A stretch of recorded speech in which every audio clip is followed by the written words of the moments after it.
Ici, nous sommes sur un site qui s'appelle le domaine du Chaumois, qui est un site historique qui appartient à la coopérative Axial depuis plusieurs années. Et c'est un site sur lequel nous menons des essais agronomiques et ces essais se traduisent finalement par des rencontres, des visites d'agriculteurs. Nous avons à peu près 200 agriculteurs qui viennent durant une journée à la rencontre des experts du service agronomique pour partager finalement la connaissance.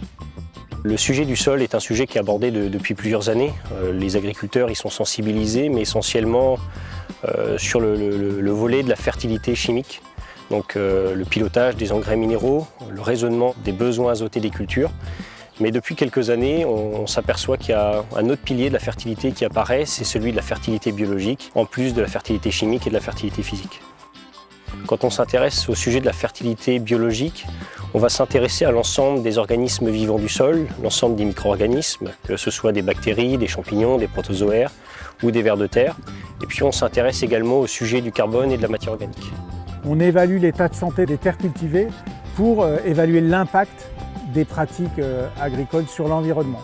Et ça intéresse tous les acteurs de la chaîne de valeur agricole, les agriculteurs, les coopératives, les industriels, jusqu'au consommateur final, ou même jusqu'aux politiques qui fixent des réglementations environnementales.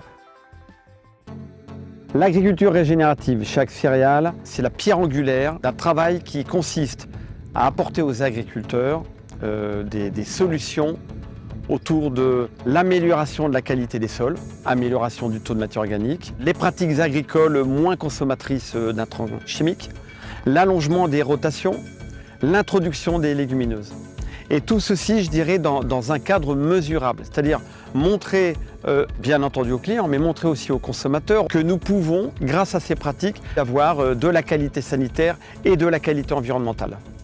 Je pense qu'aujourd'hui, l'agriculture de régénération a beaucoup d'avenir devant elle par rapport à nos sols, à la façon dont les gens voient la commercialisation de leurs produits, à l'impact agroécologique et au prix de rentabilité et à nos marges. J'ai choisi de continuer sur cette voie parce qu'aujourd'hui, on est complètement dans cette démarche avec tout ce qui est agronomie, PAC agricole, éco-responsabilité. On est vraiment beaucoup plus axé sur ce genre de choses. Le sol, c'est le principal actif des agriculteurs. C'est d'ailleurs le premier actif de la planète, les sols agricoles. Et ils sont très soucieux en fait, de leur impact sur cet actif-là. À travers les expérimentations qui ont été réalisées sur la ferme du Chaumois et notamment grâce aux essais systèmes, nous avons observé une amélioration de 20% de la biomasse microbienne entre le système conduit avec des pratiques régénératives et le système conduit avec des pratiques plutôt conventionnelles. Aujourd'hui, j'ai le sentiment que l'agriculture régénératrice est un vrai sujet et que clients et fournisseurs doivent avancer dans le même sens.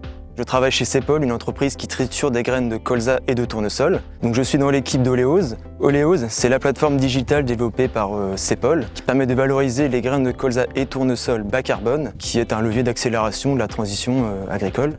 Je suis venu aujourd'hui pour créer aussi des relations avec les organismes stockeurs. Et donc l'objectif, c'est que tous ensemble, on prenne la même direction pour satisfaire les enjeux de demain. Aujourd'hui, nous avons 200 agriculteurs qui sont extrêmement intéressés, qui viennent dans les ateliers et qui veulent être des acteurs de l'agriculture régénérative. Et pour Axial, c'est une très bonne nouvelle.